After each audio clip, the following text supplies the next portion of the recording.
Popularitas Presiden Joko Widodo ternyata tak hanya di kalangan masyarakat Indonesia. Di mata dunia, Presiden Jokowi termasuk sosok yang disorot karena kebijakan-kebijakannya yang membawa kemajuan untuk Indonesia. Bahkan beberapa kali Presiden Jokowi masuk dalam daftar orang yang berpengaruh di dunia. Ya contohnya aja ada seorang dokter yang diwawancarai di podcast gitu, yang bilang bahwa Anies itu diperlukan oleh PBB, bakal diminta menjadi sekjen PBB, dan dia nggak level lah kalau cuma sekedar presiden gitu kan.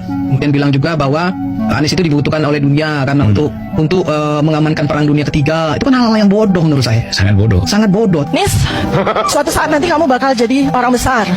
Sekarang mungkin Mas Anu mau nanya, Tifa, prediksikan saya jadi presiden nggak? Sebenarnya presiden itu kita di tahun 2024 sudah ada di Lauhul Mahfuz. Lalu yang lebih dari itu sebetulnya, kalau boleh, karena saya berkembang menjadi ahli prediksi ya. Mungkin Bapak Ibu semua tahu saya Dr. Tifa, silahkan lihat di Twitter saya ya. Saya memprediksi beliau itu kurang lebih, kalau presiden terlalu kecil ya, saya melihat beliau itu nanti akan jadi betul, akan menjadi sekjen PBB, dapat modal kedamaian. Anies terlalu kecil buat jadi utusan negara untuk mengurus itu, enggak. Internasional butuh dia, karena Anies ditunggu di dunia internasional. Anies Palestina tuh membutuhkan Anda. Ancaman perang dunia ketiga itu membutuhkan Anda, gitu loh. Jangan usah harus pakai utusan khusus. Anies terlalu kecil buat jadi utusan negara untuk mengurus itu, enggak. Internasional butuh dia. Sekarang ancaman-ancaman, tantangan-tantangan bagi umat manusia di seluruh dunia itu amat sangat berat.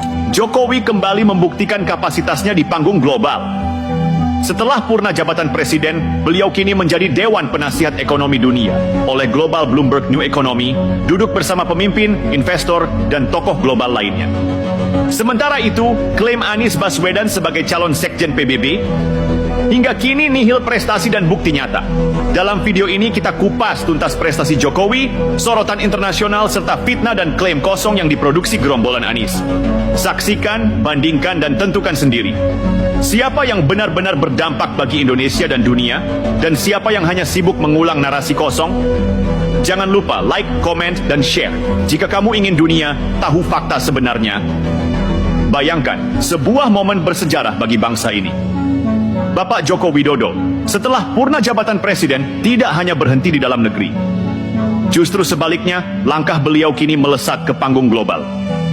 Baru-baru ini Jokowi ditunjuk sebagai Dewan Penasihat Ekonomi Dunia oleh Global Bloomberg New Economy, sebuah forum bergengsi yang hanya diisi pemimpin, investor, dan tokoh berpengaruh dunia. Forum ini bukan sekadar ajang seremonial. Ini adalah panggung di mana keputusan, saran, dan kebijakan yang diberikan akan berdampak nyata pada perekonomian global.